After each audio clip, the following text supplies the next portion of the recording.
Welcome. In this video we will be looking at the crochet slip stitch.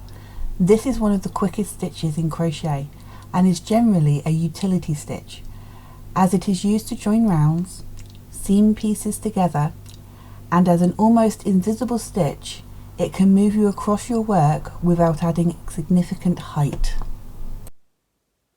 Okay, let's learn the stitch. Insert your hook into the previous stitch, yarn over and pull back through the stitch and then the loop on your hook to complete the stitch. Once more, insert your hook,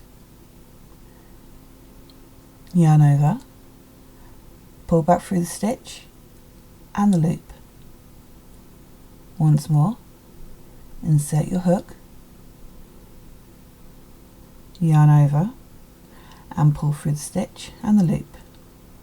And again, insert your hook, yarn over and pull back through the stitch and the loop. And now for some technical stuff. Let's take a close-up look at the stitch. I have done one row in a different colour so that you can identify the stitch and see how little height it puts onto the work.